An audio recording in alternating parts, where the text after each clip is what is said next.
Hi, welcome to JD Sports. I'm Jared Hood. That's the way you can find our personal Twitters at the show's Twitter page, which is @_JD Sports. You can listen to us on SoundCloud by going through the descriptions. If you're listening to us on SoundCloud and would like to watch us on YouTube, you can just search us, JD Sports, on YouTube as well. As they should. Dwayne, we have a lot to get in this week. We have football to talk about, college and NFL. A small tidbit of basketball.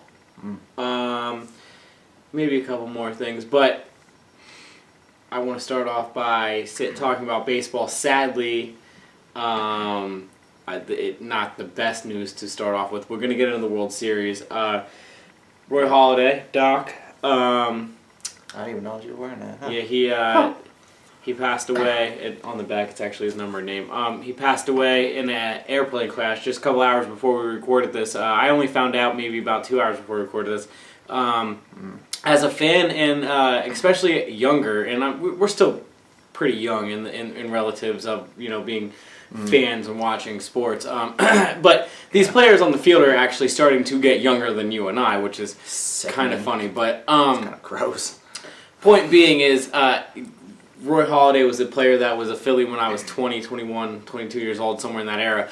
So I was still younger, and he's 40 years old. He passed away at 40 years old, so he's obviously older than us. But it's still. I remember my first ever favorite athlete was Dale Earnhardt when I was a kid. The first sport I ever got, I understood competitively was if this color car beat this color car to this line after this many laps, they won the race. Like I was like 4 or 5 years old figuring that out. So and my parents, my dad, before baseball was televised the way it was, NASCAR was on every Sunday. So my dad, over the summer, that's what he would put on, even if he didn't really watch it. It was either that or golf, so he watched more NASCAR than if he was going to watch anything. Anyways, I got a connection with Dale Earnhardt, and I remember being younger when he passed away, and so many people being, I remember it impacting me so hard as a kid, and so many people, always reaching out to me and stuff. And today, I kind of, I had a couple text messages, and it kind of reminded me of that situation of, it was still somebody that, you feel connected. I mean, I have a shirt of the guy. He was the most dominating pitcher I have seen in a Phillies uniform in my lifetime. Steve Carlton's probably the best Phillies pitcher of all time, but you can put Roy Halladay right there. He had a perfect game when it was the Florida Marlins, back where the Dolphins play football. He had a perfect game in that stadium, and he had a no-hitter in the playoffs. His first ever playoff game start. It was with the Phillies. He played 16 years in the MLB, 10 years with the Toronto Blue Jays. He won 2 Cy Youngs with them in the AL, but they never made it to the playoffs. That was just a bad decade for them. It was a bad 10 years for them, but he was a very good pitcher. He was actually probably the best pitcher in the AL for a good 4 or 5 of those 10 years he was with them. Came to the Phillies for 4 years, and he got to play in a playoff game, which was, getting in the playoffs was his whole goal. He throws a no-hitter his first ever playoff game. That's how good this guy was.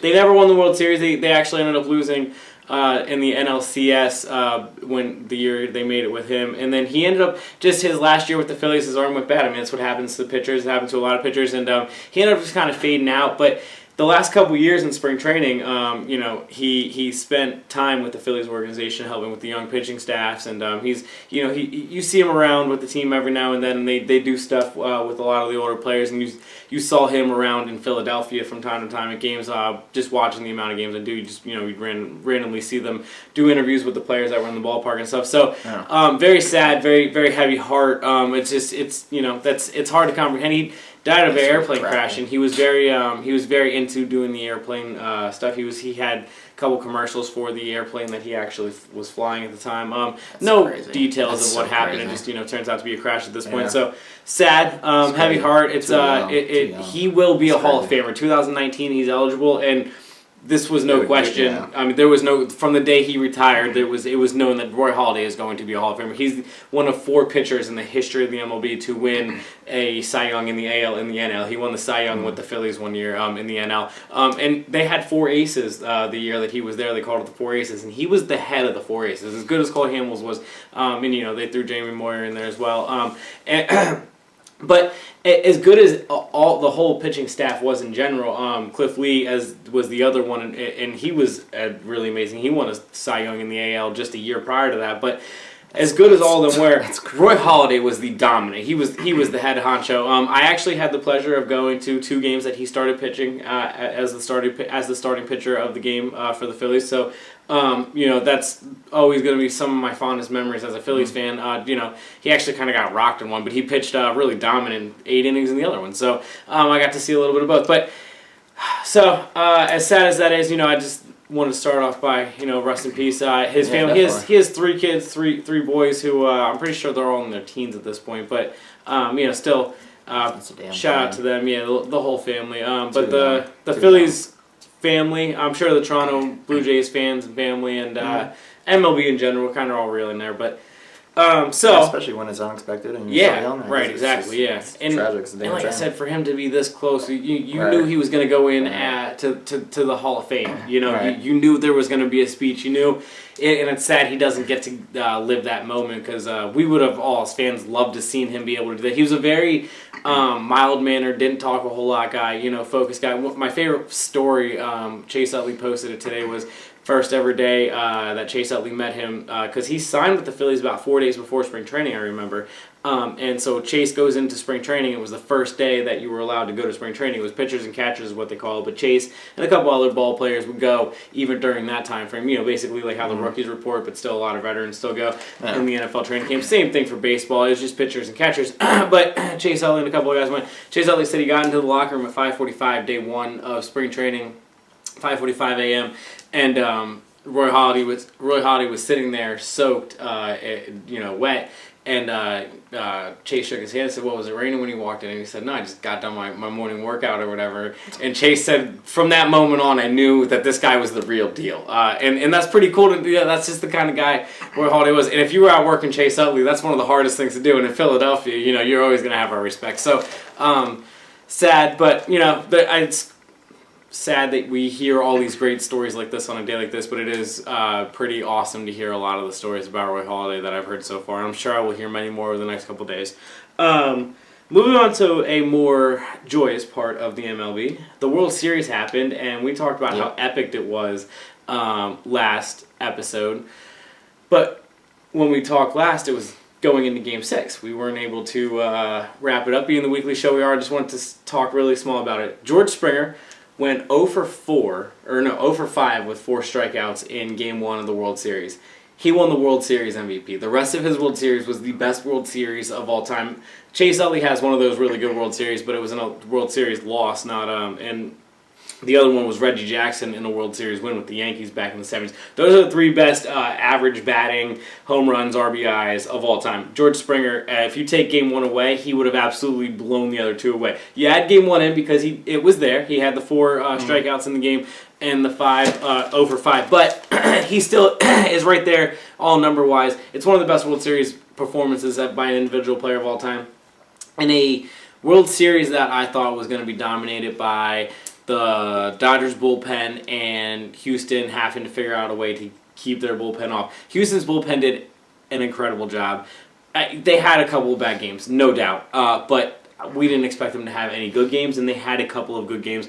They won the World Series in Game 7. They were the bullpen was a big part of Game 7 in general, but overall, just the whole series. Kershaw gets a bad rap because of one bad game. He pitched lights out all postseason except for one game, and that's what matters. What did you do when it mattered most? You know this, man. Look, I can't say because I never got to see Babe Ruth pitch or Cy Young pitch or even Nolan Ryan. I think Steve Carlton you could throw into these conversations, and there's many more names that I'm leaving out here. There's many baseball experts, and I know we live in this era in this kind of generation, but there's many baseball. Only God's an expert, but experts saying that they think that Clayton Kershaw is the greatest pitcher of all time. I can tell you this: Clayton Kershaw is the greatest pitcher I've ever seen. That includes Roy Halladay, who I absolutely think is a top 10 probably pitcher. But Randy Johnson, Curt Schilling, there's a lot of guys that get on this list. Even you can throw Madison Bumgarner postseason wise in there, but Madison Bumgarner's regular season doesn't compare to any of those guys I just named. But anyways, point being, Clayton Kershaw is the greatest regular season pitcher I've ever seen. And even in the postseason, if he would have been taken out one inning sooner in maybe 4 of those 7 bad starts that everyone was... Look, he has a winning record in the postseason. He has not the best ERA. His ERA is 3 more higher in the postseason than it is in the regular season of his career. But at the same time in his career, he's pitched over 200 more regular season games than he's pitched postseason. Doesn't matter. Does he have a ship? He pitches once every 5 games. That's not his. That's not his fault. Baseball is definitely not a. The one game he didn't deliver. But he pitched twice and he did deliver in one. The other one, no, he did not deliver in. But that's the narrative then. I know you don't watch baseball. Did you know? I don't know if you're gonna understand what I'm about to ask you. They took him out, and I think it was inning 4 of the game they took him out. It was game 6 or game 5. This is gonna go down as one of the greatest postseason World Series games. Well, it's talked about as maybe the greatest World Series game of all time. It's up there though. It's one of the greatest ones I've ever watched for sure. They were down, I think it was 5-1 or 5-0, and they pulled Clayton Kershaw out. Yeah. It was only a couple of bad pitches though. Or no. It was 3-3. That was the one that went back and forth, 3-3, 4-4, 5-5 or whatever it was. It was going back and forth, swinging pretty hard back and forth, a couple of big home runs. But they took Kershaw out. They were losing 5-3, I think, when they took him out. Either way, I don't know if I would have taken him out when they took him out, because on the basis of he is still your best pitcher. And no matter how you put it, even if he just doesn't have it that night, that's baseball. That's what they always do. Their bullpen, but it was so early. It was only like the 3rd or 4th inning, and their bullpen was just not. I don't know. They ended up losing that game. They forced a Game 7 though. Puig did guarantee a Game 7. I'm a huge Puig fan. We've talked about that before. Did he guarantee victory? No, he guaranteed they would win in Game 6 to get to Game 7. He didn't guarantee anything in Game 7. They lost Game 7, 5-1. Also, people want to knock. People want to knock.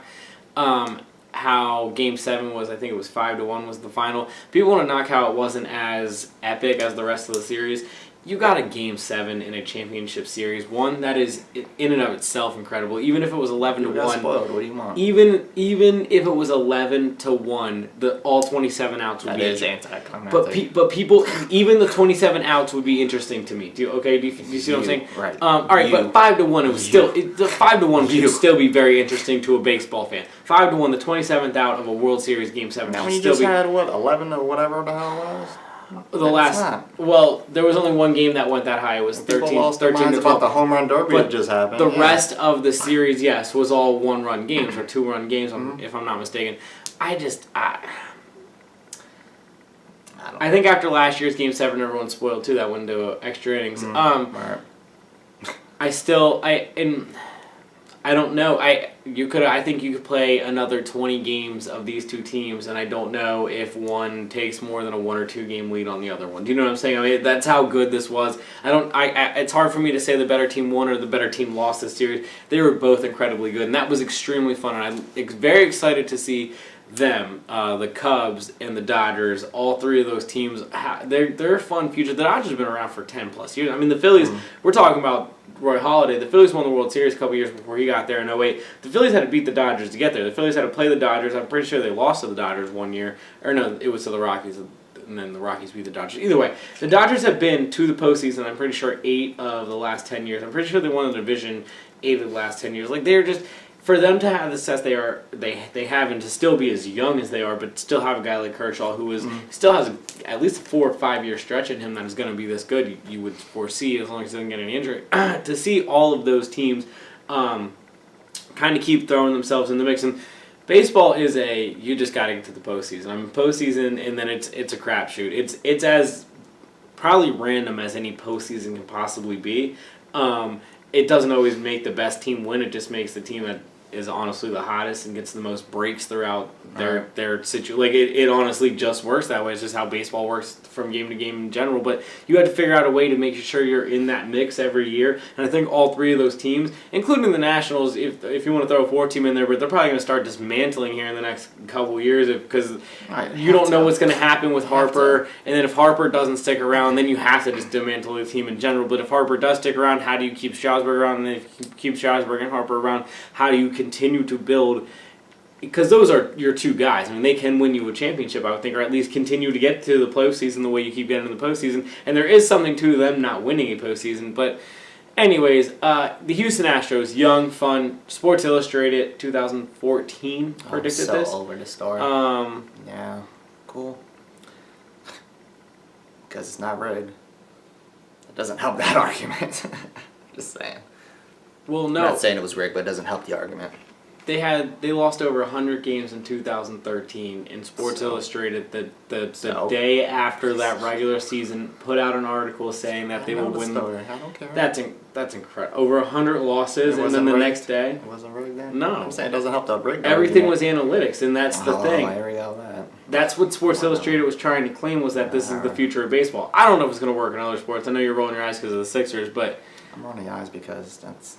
So he lucked out and got one right. Did he do this every year? that's how baseball is going. That's just how every team is now, the direction every single team is in. The Phillies are fully invested in analytics. The Yankees are fully invested in analytics. The Red Sox are fully invested. I mean, you go up and down the list. Analytics has completely taken... Baseball is a numbers-only game. And you want to talk about why people probably don't like baseball as much anymore? Because it's a numbers-only game.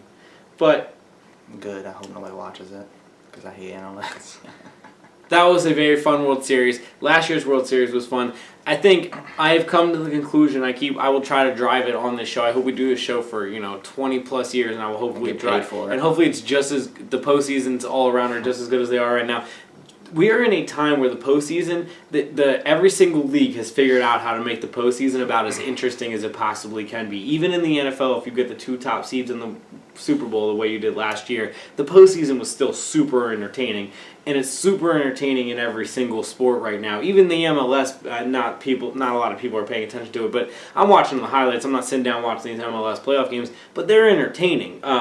Even the highlights are entertaining. The sports has figured this out. The major sports league have figured out a way to keep you captivated and on the edge of your seats during these. Hopefully they keep that going for a long time, but. Baseball, at least in the postseason, seems to be at an all-time high interest rate, and it seemed like a lot of people were paying attention to it and excited about what was going on. You want to talk football? I know you want to get involved in the conversation now. Yes, I understand. You're wearing a shirt. You seem excited this week, I would assume. They beat a really good AFC Chiefs team, a Chiefs team that we both agree think can go pretty deep, maybe even challenge the Patriots or Steelers. I would get a little weary, but not weary yet, because it's middle of the season and there's plenty of season left, and how good they looked early. Losing 3 of 4 from the Chiefs, not super exciting, but I think one of the losses was on a Thursday night on the road. That's always difficult. A lot of teams, players, all complaining about that. Okay, so I'm not saying mark that away, but mark that away. They beat a Denver team in their one win. They beat a Denver team that they should beat on the road on a Monday night. Okay, and then who was their other loss? They lost to Pittsburgh. So there are 3 losses, and then there are other losses to Dallas, who, hey, this is the best Dallas team we've seen so far. But if Dallas is as good as they were last year, Pittsburgh, we know who they are, at least we think we do. And then, like I said, the kind of weird fluky loss against the Raiders on a weird Thursday night. Those 3 losses, even though, like I said, 3 of 4, not super bad, especially if Dallas keeps rolling this way. It's not something you couldn't think Kansas City couldn't get back on the rails. Over to Dallas, Zeke looked good. Dez looked good, even though we'll talk about Dez. Dez and Terrence, with both high ankle sprains? Is that, if I'm not mistaken? I know Dez has a high ankle sprain. I don't know if it's anything. Do you think they're both going to play? I keep hearing mixed things. I don't think it's that bad either, but... no, I don't think it's anything serious. Dak through 24 games has the highest quarterback rating of all time. I love the people to keep these stats and know that information. It's ridiculous. I did see that, and I was like, who gives a shit? It's good for him. Cool. The list is pretty impressive. Carson Wentz falls 7th on that list, so that's pretty exciting. Ooh, yippee. I think they were both very good quarterbacks. I don't do youngest ever stats. I think that's a ridiculous stat. I think both of them... Well, I think there's something to 2 through 24 games through your career. I mean, that list is pretty proven overall. They're the only 2 on it. Outside of Mariota, honestly, because he's still young as well. RG3 is the only outlier in the top 20. The rest of those guys are straight up Hall of Famers on that, except Wentz, Dak, and Mariota. It's really impressive.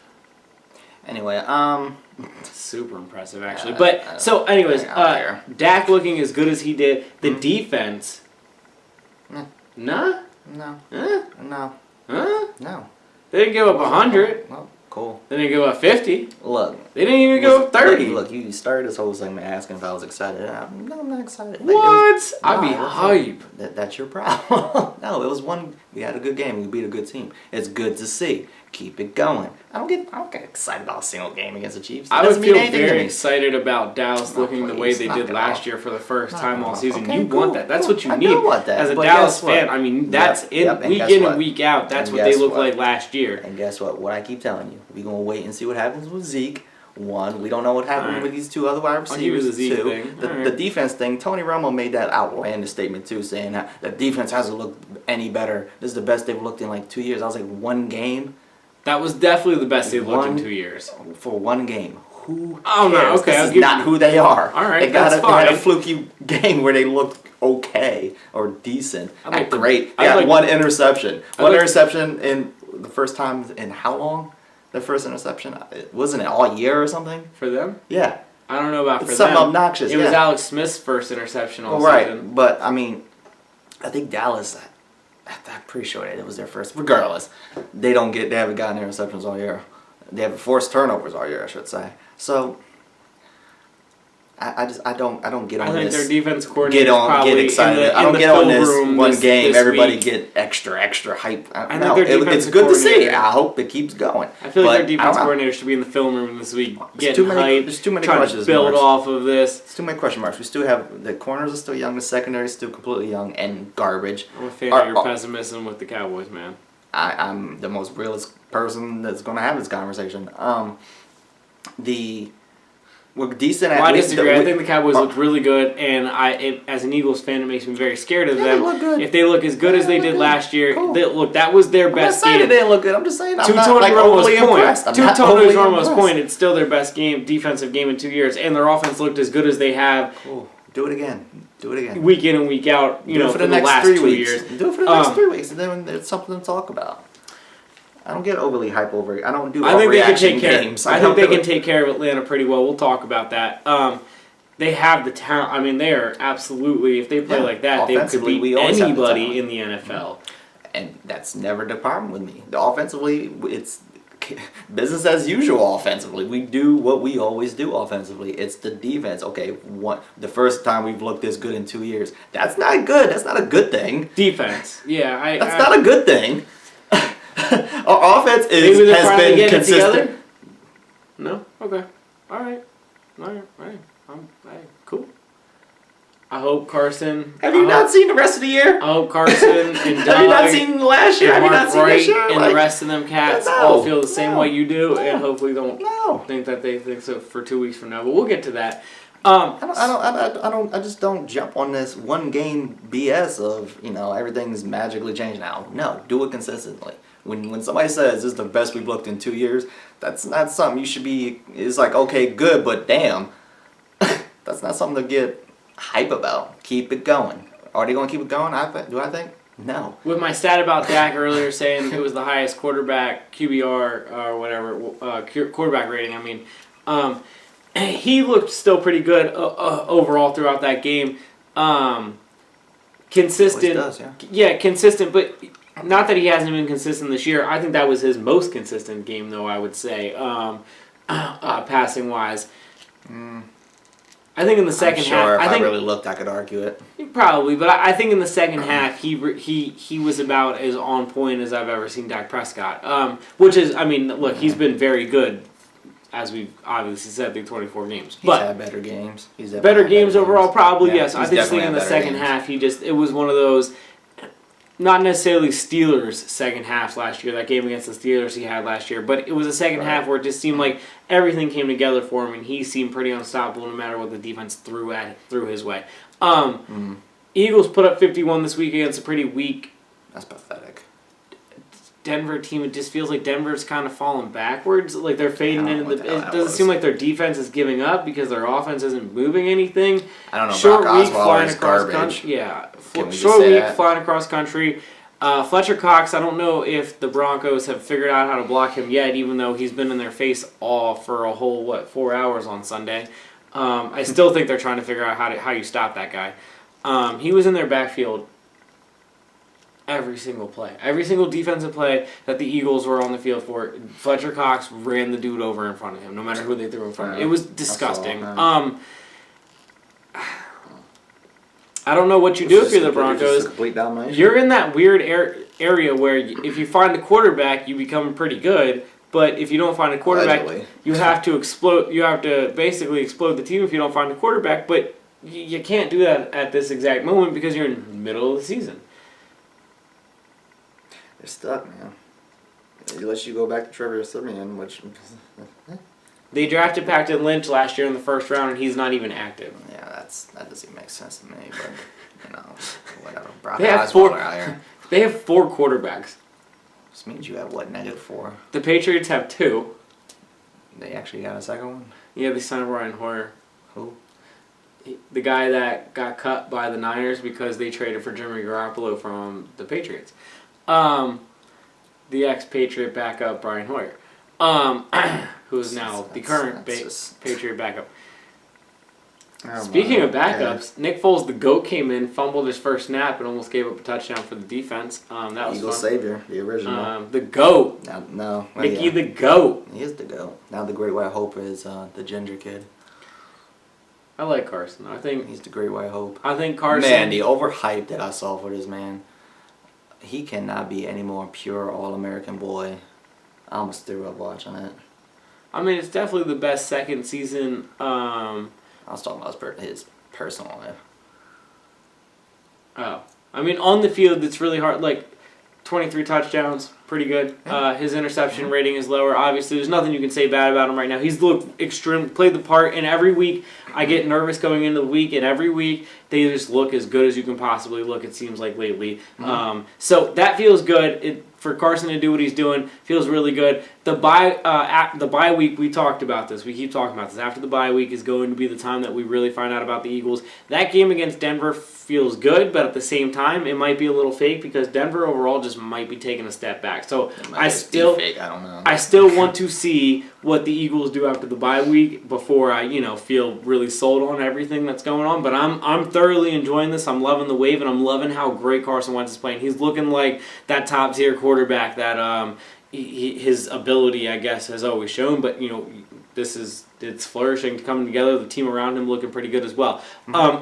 That clash of the Titans, because we just talked about how good Dallas is looking, at least from that last week. If they can do that against Atlanta this week, and then you have the Eagles coming off the bye, that could be a clash of the Titans on that Sunday night if Ezekiel Elliott is still eligible to play, which honestly, as an Eagles fan, I'm hoping for. I'd like to see them go full strength at each other, because at the end of the day, as much as obviously the advantage of Zeke not playing would be great for the Eagles, you can't brag that victory. I like sports too much to ever want to see it not be played at its full potential. Now, if Zeke did something wrong, then obviously we all agree he needs to be punished for it and needs to be sat no matter what the circumstances are or who they're playing. But as an Eagles fan, I would still like to see him be on the field for that game, go head-to-head Sunday night in Dallas. Carson leading the Eagles offense and him and Dak for Dallas offense against that Eagles defense, because I honestly would like to see what that Eagles front seven could do against Dallas's front seven. It was good. That's going to be the first test, especially if Zeke plays, for the secondary. Where the secondary can really get them. That's going to be the one where they can get the exposed the most, I would say, so far this season. So we'll see going into that. We'll talk about that further, but so for 50-plus points, though, even against Denver, as good as Denver's defense has looked this season overall, they haven't given up anywhere near that. They haven't given up, I think, over 26 points all season before this game. So for them to give up 51, yes, it was a short week. They flew across country. Eagles have been flying high. It's just embarrassing. Doesn't matter. Speaking of teams giving up 50-plus, do the Giants fire their coach? Not firing Eli, apparently. Well, actually, they might be firing Eli. Who knows what's Supposedly going on? he's going to get benched. Nobody knows what's going on. They want him to break that streak. You can't fire the coach. They just got the coach. So, guess it's time to bench Eli. Are the Rams for real? No. 52. They only have 2 losses. It's the Giants. It's the Giants. They only have 2 losses. It's the Giants. They only have 2 losses. It's the sorry Giants. So cool. And they could lose out. So it's like it's not happened before. Yeah, they look good. They look really good. That's cool. Todd Gurley looking good. Sean McVay is only 3 years older than you. That's embarrassing. The head coach. For somebody. That's all I hear. Yeah, you're right. That's all we keep hearing. How young he is. I'm kind of overhearing He's about only that. 3 years older than you, right? I don't know how old he is. He's 31. Cool. Nah. Though I didn't even ask, how was your birthday weekend, homie? It's glorious. Glorious. There's a lot of drinking involved. So here's what I remember, right? Here's what I remember. Teach me how to duck. Teach me how to duck. Were you dug in? Yeah, I You do were remember dug dug in. in. I remember you dug I remember in. me dug in. There was a lot of dancing. There was a lot of There was alcohol. a lot of good dancing. Good times.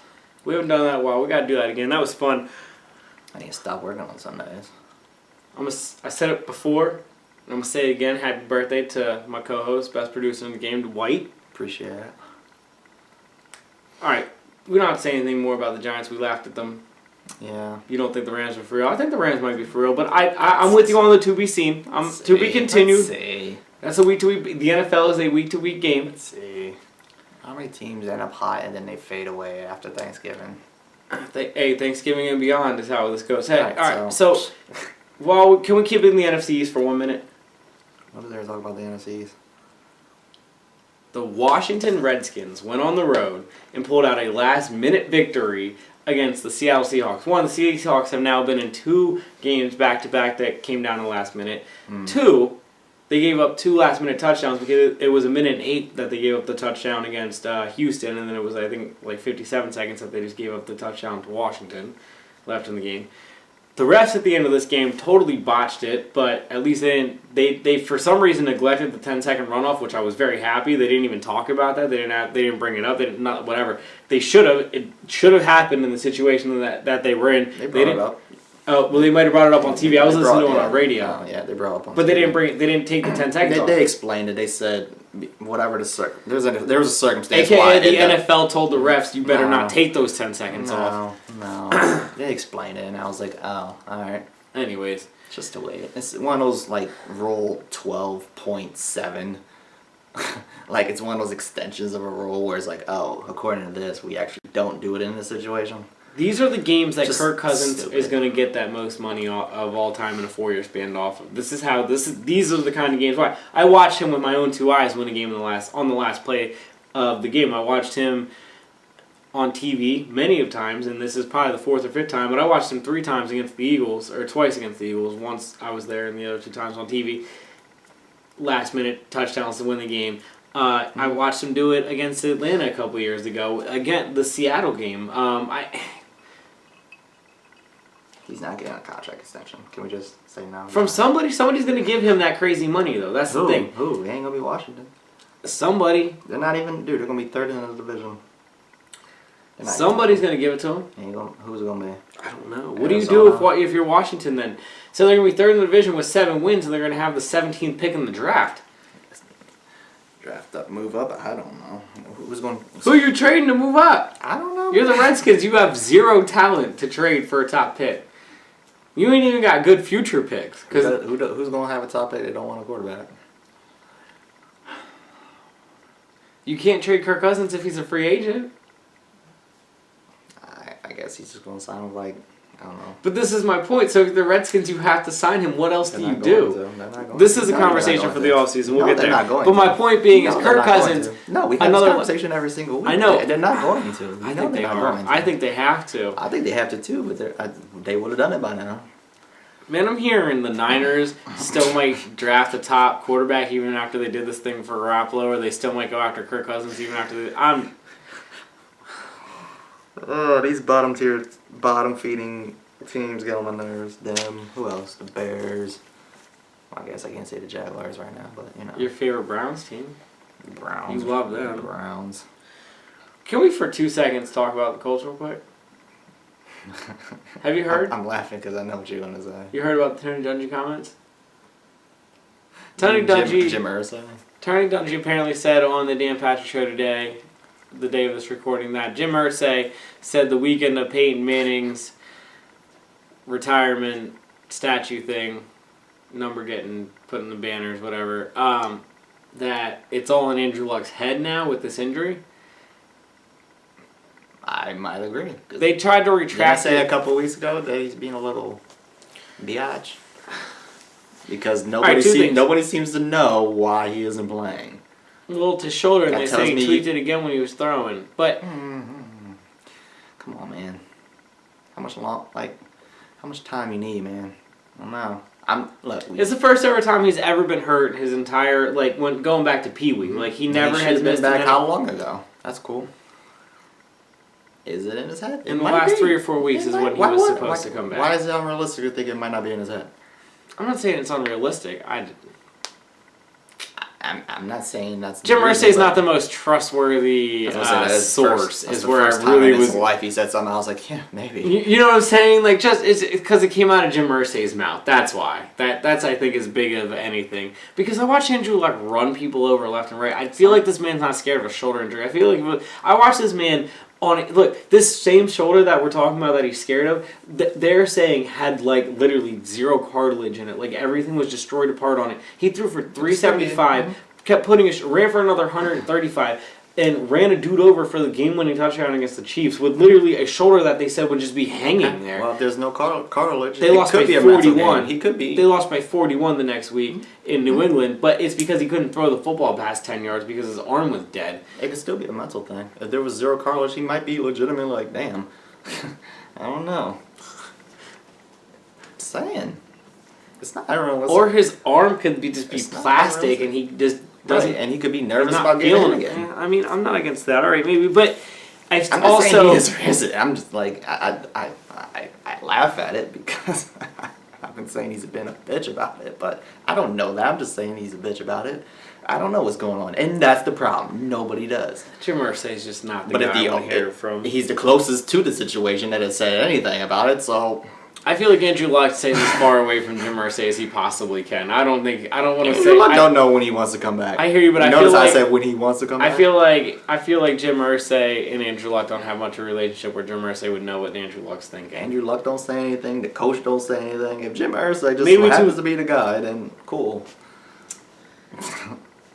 Just at this rate, he's not going to play. What for? No reason to. I wouldn't put him in this year, no. He's not going to want to. And nor should he. Moving on to the NFC South. Yeah. There was 2 big games in it this week. The Panthers beat Atlanta. Julio Jones dropped a touchdown pass in the end zone. That was the funniest thing I ever seen in my life. Would have won the game. Due to Julio. Did you see that hashtag? I think it's due to Julio. He finally falconed. It's due to Julio Jones. Or he finally falconed. Finally acted like an Atlanta Falcon. Took him 6.5 years, but he got there. He got there. That's embarrassing. That's the game. That's W right there. That's literally the game.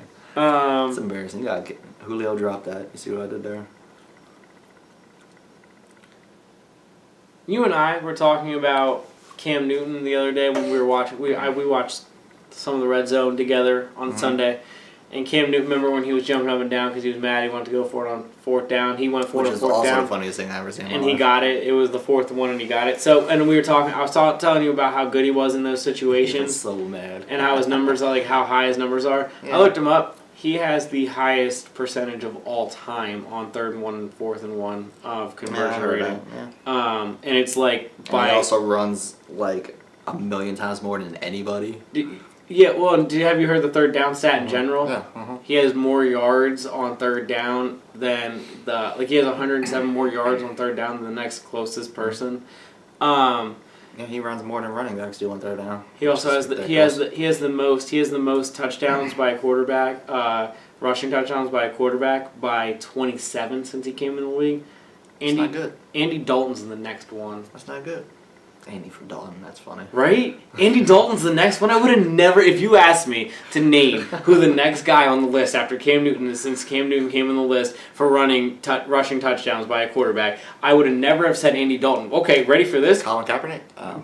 Right? Okay, he would have been on my thought because he was my first thought. My other thought was Aaron Rodgers because he gets a lot of those short, like 3-yard ones. He gets like a good amount of those. Mm-hmm. I was thinking Luck maybe or Russell Wilson, right? Russell probably be the logical answer.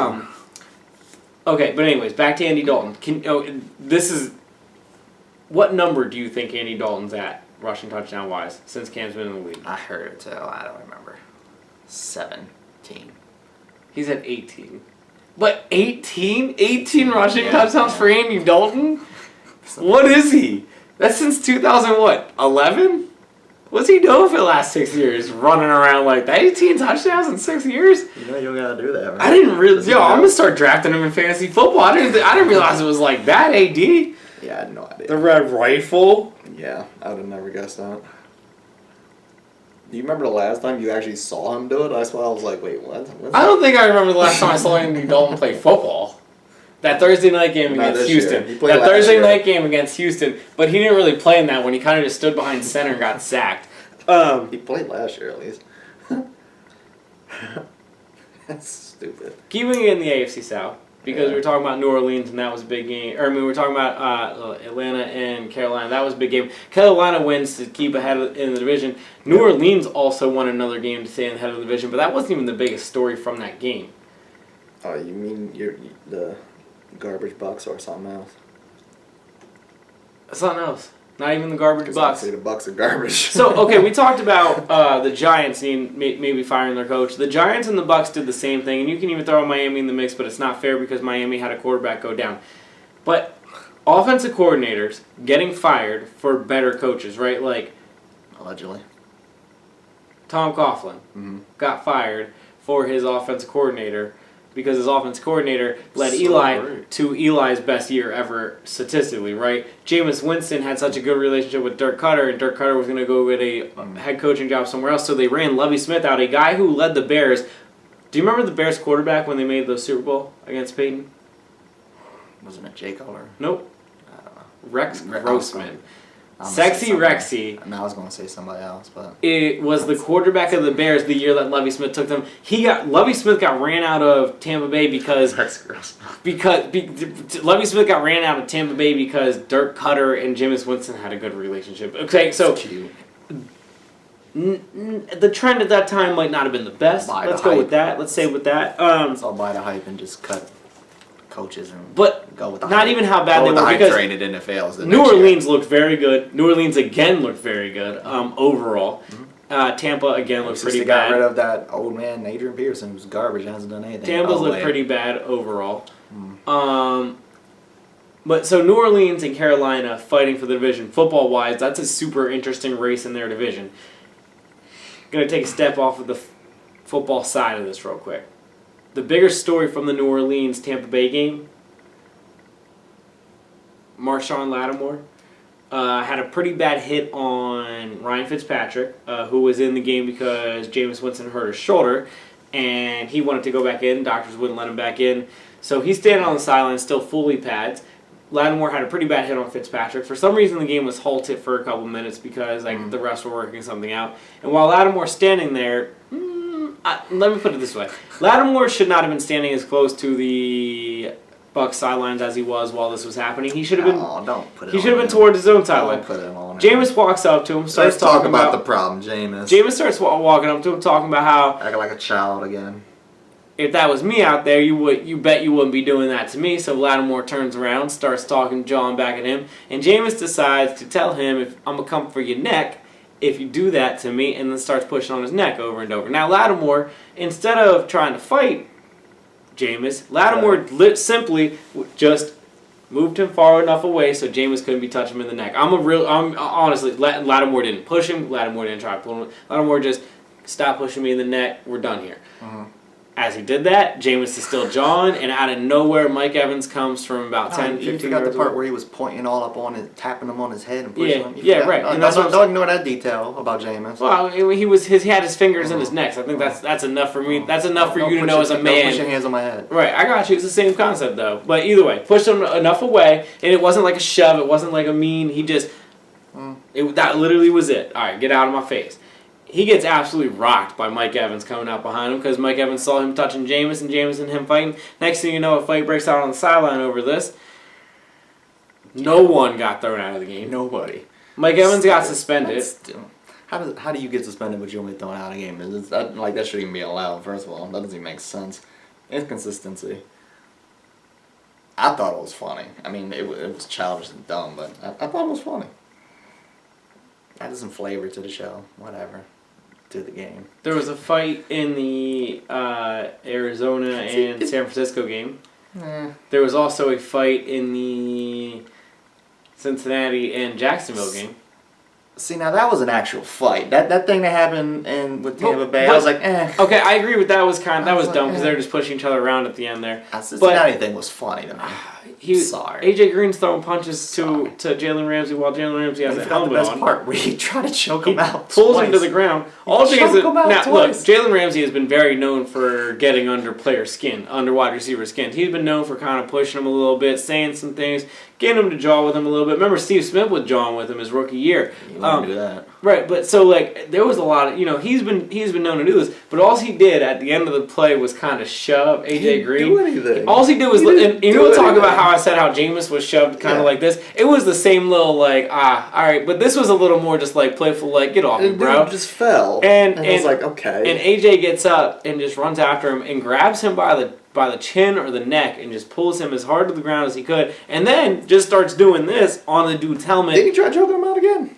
Yeah, while he was down on the ground. Helmet, first of all, they both got thrown out of the game. Neither of them got suspended. Jalen Ramsey should not have got thrown out of the game. No, that's bullshit. AJ Green should get suspended because he's throwing punches. Like I think that was pretty clear as day. No, that's bullshit. First of all, why are you punching a helmet? You gotta be stupid as hell. He said, I know it wasn't right of me to do, but AJ Green said, but as a man and as a father, I can't stand there and get disrespected like that. And I'm thinking, bro, he barely pushed you. You're gonna miss. Want to say that he pushed you? You are going to take a fine out of this week's game check, and you are going to miss next week's game check as a man and as a father. Because you just didn't want to get disrespected by a guy who was shutting you down, by the way. I get it. Defend yourself. But it wasn't that serious that you had to grab the man from behind and rear neck and choke him twice and then punch him in the helmet. What do you think you are accomplishing by fighting on the football field? That's what I'm looking for. What? It was extra. Speaking of Jacksonville. It was funny to me, though. I thought it was funny as hell. Jacksonville, the Jets... And you could throw the Titans in this, but the Titans might be fighting for the division when it's all said and done. Titans are fighting for the division right now, but those three teams are in a really good battle here towards the playoff race. The AFC, the bottom little end there is pretty. The whole thing is pretty fun because you're going to have probably the Chiefs, Steelers, and New England. So now you're going to have to figure out basically the winner of the South and then the two wildcard teams. And it's going to be a little fun race. The Jets got a big win on Thursday. Tennessee is still continuously rolling with a pretty big win over Baltimore, who has a pretty easy schedule heading out here, who might get themselves in this wildcard conversation. And we just talked about Jacksonville. Jacksonville, without their best player, Leonard Fournette, ends up rolling Cincinnati. So let's sit a guy because he missed a photo and something else, but I was like, was it that serious? Do you think that's a Tom Coughlin thing? Like Tom Coughlin didn't come down on Odell the way that he feels like he should have, and he feels like that ultimately is what lost him his job. He's said that a couple times. Like the dude should have been there, but do you think that this is? But I'm saying, do you think that this is the same concept? Like, I don't know, maybe. You know what? I mishandled that situation, so now I'm going to be a little overprotective on this situation. You know what I mean? I don't know, maybe. Hey, whatever's happening, I'll be honest with you. Stupid. Whatever's happening, it's working though. They're winning. Jacksonville's winning. And the Giants aren't. I guess he won, huh? Oh. Last small thing I want to talk about with the NFL.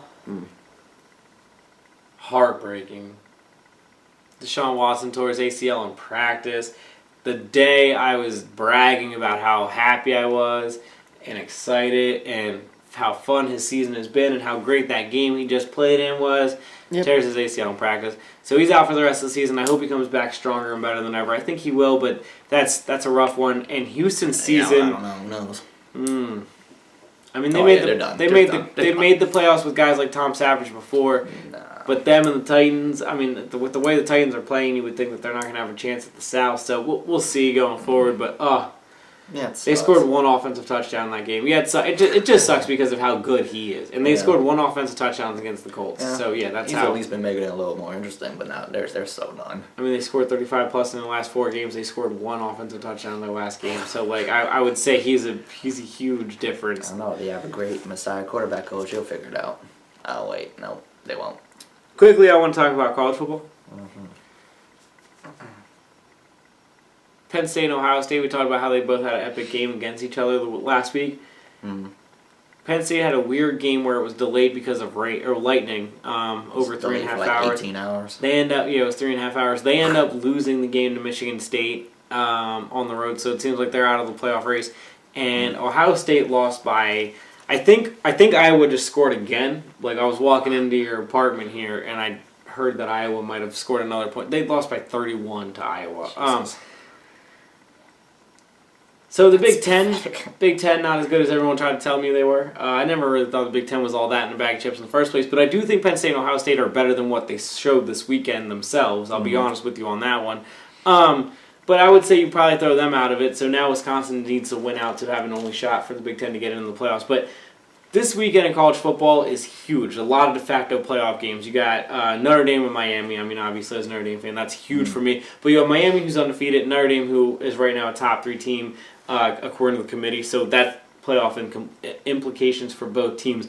Oklahoma plays TCU. TCU is the best defense Oklahoma will play all season. Oklahoma might have the best offense in the NCAA. So that's pretty fun. That's going to be a really good test. That's 2 top 10 teams against each other. That's going to be probably de facto, okay, the winner of that is going to have the best road to the playoff out of the Big 12. And then, who is the other game? Georgia plays Auburn. Georgia is the number 1 team in the nation, and Auburn's the number 9 team in the nation. Auburn is the only team that plays 2 teams that are in the top 4 left. They play Alabama at the end of the season. They play Georgia this week. So Auburn can throw a wrench in this entire thing. They have 2 losses, but if they win both of those games and the SEC championship, you would have to think that they are going to go to the playoff then. So this weekend in college football has a lot on the line for those 3 games. Can shake up the makeup of what's going on with Ohio State and PSU losing last week, shaking it up the way it did. Now it's going to get pretty clear after this weekend. The picture gets a lot clearer. So, as a Notre Dame fan, ridiculously excited. Miami Notre Dame with this much on the line, that very fun. They deem it Catholics versus convicts. From the 1980s, there was like a big thing that happened with it or whatever. Yeah, right? Isn't that funny? That's so messed up. It's so messed up.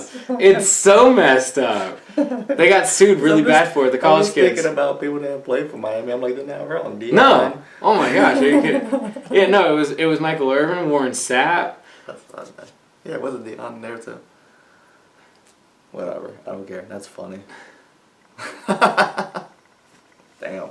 Yeah. That's kind of fucked up. No, Deion played for Florida State. I was like, no, he played for somewhere down there, though, but he played for Florida State. But either way, those teams had the highest crime rates in the history of college football without question in the 80s, and that's... Isn't it the same team that has a gold chain out every time they do something? Yeah, so their defensive coordinator... Man, I'm so mad that Notre Dame has to play them and beat them, because I love college football, and as a Notre Dame fan, obviously I want Notre Dame to always win, so I'm obviously super rooting for them. But man, Miami's defensive coordinator came up with this great idea of making this 25-inch chain that is huge. You want to fit the role. If you get a turnover, it's called the turnover chain. If you get the turnover, you get to wear the chain until you guys go back on the field. So corny.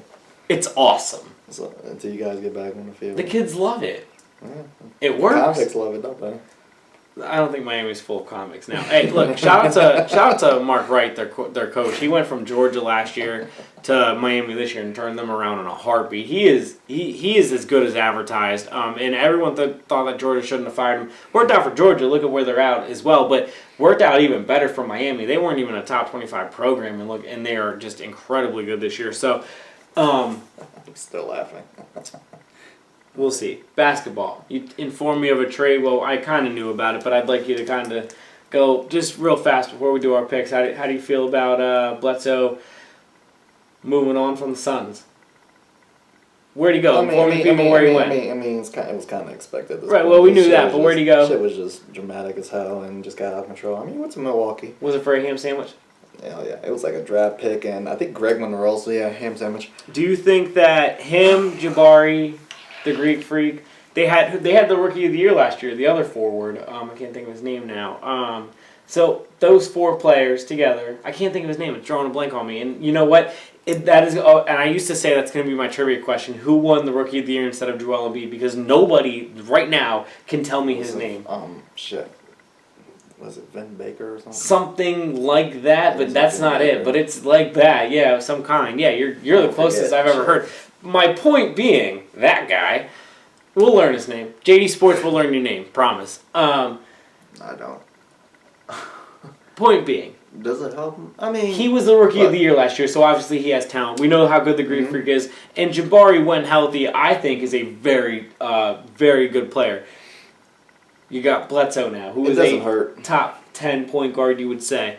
It definitely doesn't hurt. Giannis needed help desperately, especially with Jabari being out until like January or whatever it's going to be. And with the East looking the way it is, you don't know what's going on with Cleveland. Yeah, Boston being as good as they are, you're going to need somebody to go up against them. They definitely needed a scorer, and Bledsoe definitely does help that situation. Obviously, you want to see him with Jabari to really know what they have going for him. But yeah, I mean, I like it. It's nothing major, but it's good enough that they're definitely going to be better. Yeah, no, I agree. And I'm glad Giannis actually has a little bit of help I was gonna say, to get by at least. As basketball fans, I think we're both excited to see him get some kind of extreme, take some pressure, some top talent with him. I guess is the way to say it. On top of what they had, because when it's the end of the game, everybody just double teams them. Right. Even when they played the Cavs, whenever that was. Yeah, you knew what was going to happen. Literally, the very first play of the game, Bucks inbound the ball, and they already double team Giannis. I was like, the game just started 10 seconds ago. But they knew what they were doing. That's disgusting to me. They already were trapping them at the half-court line. That's ridiculous. And now it won't happen as much, at least, and it's going to definitely help them a lot. So, Dwight? Mm-hmm. I feel like that was a lot of good content there so far. I mean, going to the picks here, this has been a pretty good show. As always is, it's the best ever. I don't know why people don't watch it. JD Sports out here. People suck. People need to watch it. Mike and Mike's going to be done next week, so they need to start watching. You want to get into picks? I pick us over Mike and Mike because we're better than them.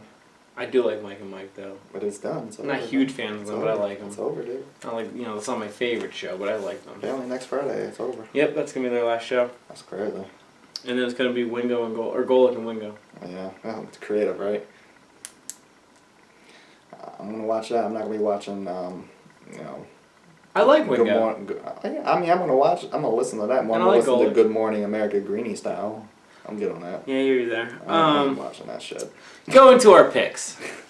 I ain't watching that shit. This would have been a good moment to congratulate them, and hopefully one day we can be a lot like that. And because I do like Golic a lot, and Greenie has grown on me over the years. I like Golic. Except I heard an interview with Greenie a couple years ago that I felt like he was putting down Golic, and then it kind of has put an ill taste in my mouth. And it kind of just turned into that. And the way everything kind of went down over the last year and a half seemed very but. It seems like today, and even now, in the way the show is going, it seems like everything seems pretty good. And I've been watching it since like 06. At least, right? Me too. Me too. Around that era. So it's 20 years ago. 20 years ago. 10 years ago. But still, and they've been around for 15 or 18 years or whatever it is. So we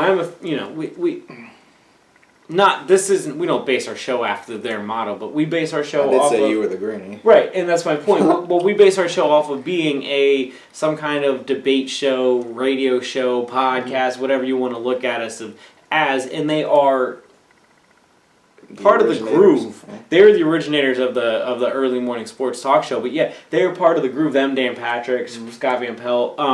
They're part of the groove though of what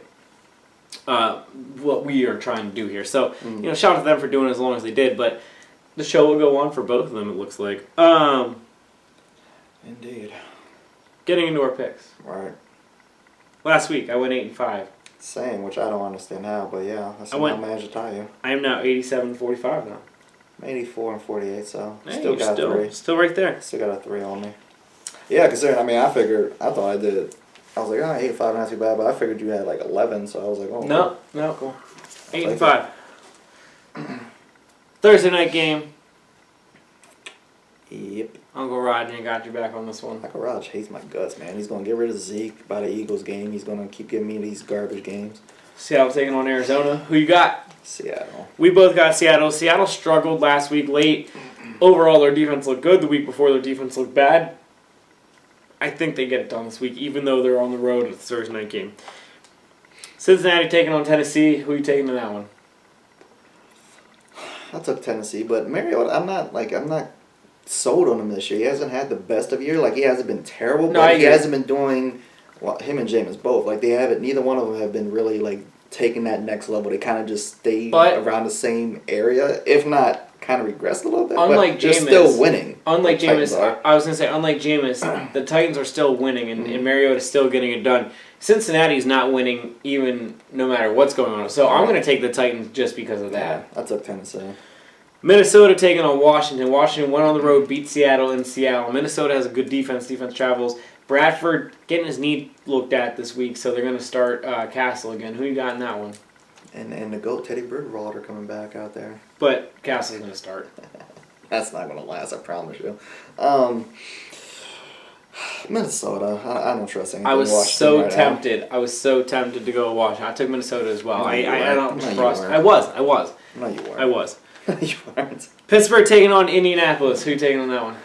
Pittsburgh. Yeah, I'm taking Pittsburgh as well. I don't think we don't need much conversation off that coming off a bye. It's all in their head. The Jets taking on the Tampa Bay Buccaneers. Ryan Fitzpatrick can get his revenge on the Jets. The Jets could get their revenge on Ryan Fitzpatrick. Who you got in this one? I personally struggled with it because they both suck, but I went with Tampa Bay at home. I went with the Jets. I think the Jets' offense has been playing a lot better than I expected all season long, and their defense looked pretty decent against Buffalo on Thursday. I went with the Jets, especially with Tampa Bay struggling. I don't know what I'm getting out of Fitzpatrick. Tampa Bay needs to get it together for this game. They have the if talent. You don't beat this team. Come on, man. They have the talent. They have the weapons. I believe they can get it done. I think the Jets get it. Cleveland taking on Detroit. Detroit. I don't think I ever picked the Browns. Detroit, I think I did once in the 3 years we've been doing this. Detroit had 4 wins this year. Yeah. One of them is against the Giants. One of them is against Green Bay. Must be nice. Without Aaron Rodgers. Yeah. That's my point. Yeah. I think Detroit is the flukiest team that's going to make the playoffs. And again, not a winning record against teams with winning records. Not helping Matthew Stafford's overall legacy. But I think they beat Cleveland this week. Be who you're supposed to be. The Chargers taking on the Jaguars in Jacksonville. Number 1 defense in the league. I'm taking Jacksonville. Incredibly good overall this season. Another dominating performance by their defense last week. I'm taking Jacksonville as well. Chargers have absolutely nothing offensively. On top of it, yeah. Like, there's no way.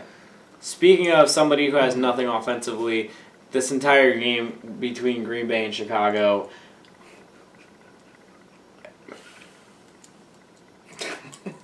Yeah. But it's Green Bay and Chicago. So, I mean, like that. The historical facts of it's pretty cool. This is probably going to be the only time in the history of life I'm going to pick the Bears against the Packers. It might be the only time in history of life that I have no care about the Packers and Bears game. I'm not even going to care to tune in. Because I find the historical... Bears have been garbage, who cares? Because they're fun. The historical... When they are good, those two teams are fun when they're watched, like the historical side of it. Anyway, I'm taking... What was that, 15 years ago? I'm taking the Bears. 30 years ago? Brian Urlacher didn't retire that long ago. One player on the defensive side of the ball. They went to the. I understand. Garbage happens, you know. Super Bowl with Rex Grossman, correct? I'm taking Chicago. I'm taking Chicago. Sorry. I hope so. New Orleans taking on Buffalo. Man, I had a really hard time with this one. I didn't know what to do. I don't like my outcome. I don't like who I picked. You picked the Saints, didn't you? Mm-hmm. Of course you did, because I picked the Bills. I don't like what I did there. I don't like it either, because I was really... I don't trust the Saints defense. As good as they've been playing, I don't trust them. I don't trust them on the road. They've won 6 straight. The Bills have had 11 days off. Yeah. I just went with Buffalo just because New Orleans needs to slow it up a little bit. I don't think they're this good. They're good, but they're not this good. The Rams scored 50 again this week. Against Houston? Nah. Nah, but I've got them winning, so that's all that matters. We're both taking the Rams to beat Houston as well. The best game of the week. Yeah. Eli Manning versus, I think his name's Tyler Bothell. I don't even know his name. Does San Francisco get a win? I had such a hard time picking this game. I picked San Francisco last week, and I'm picking them again.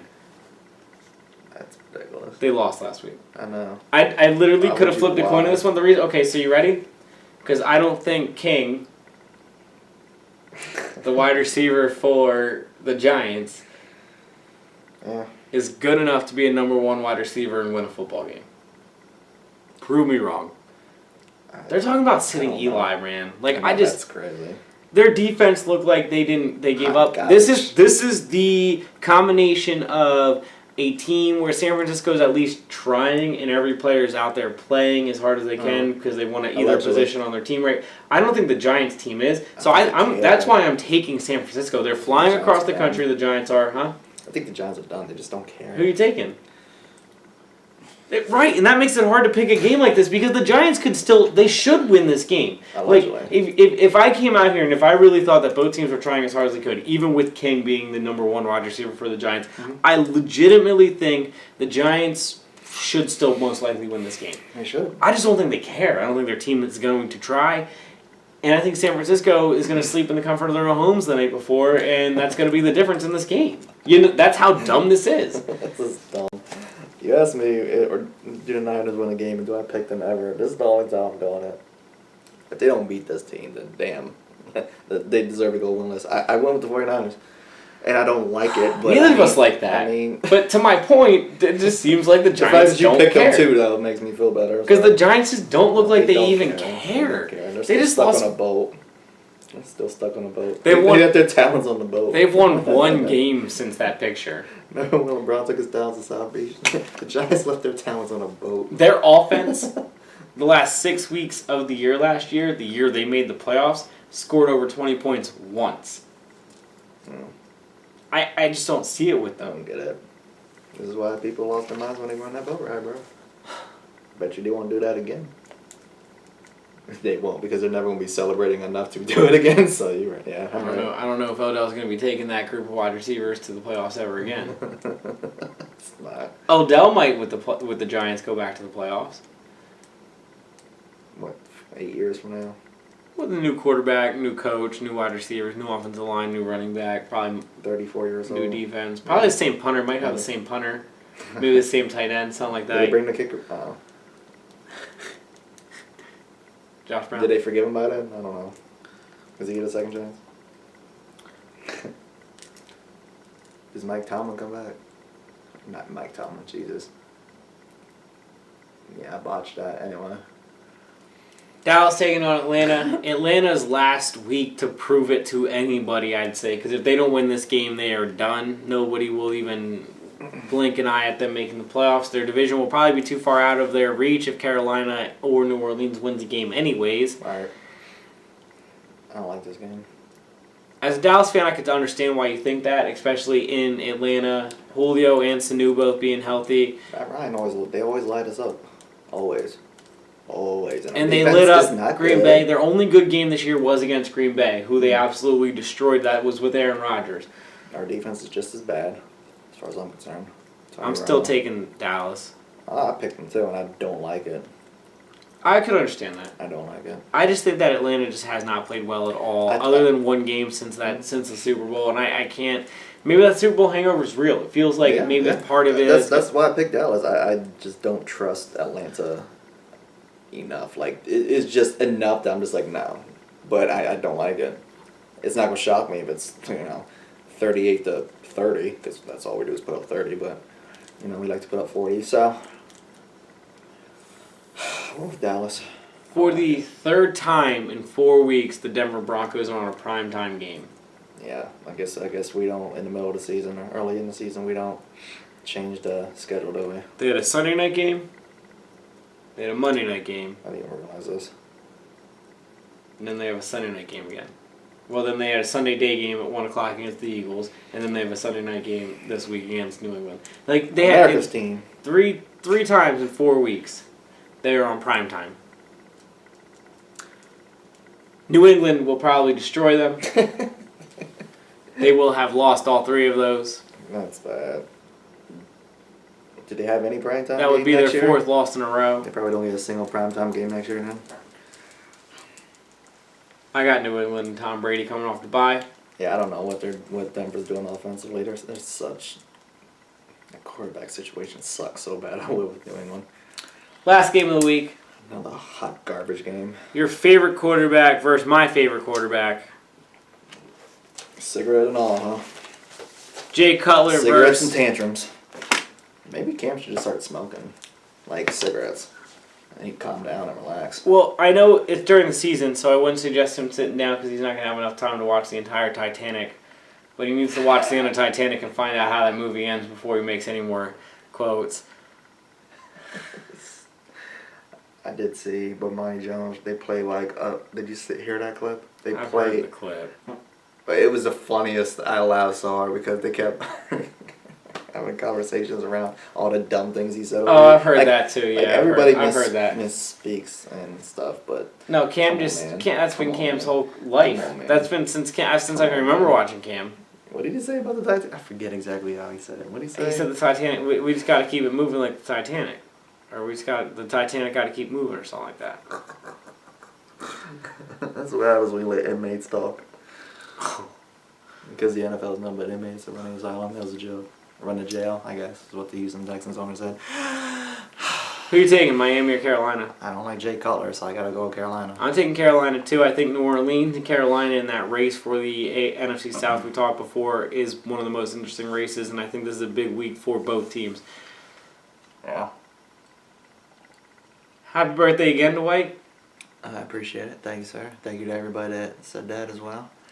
Rest in peace to Doc Halladay one more time. Definitely.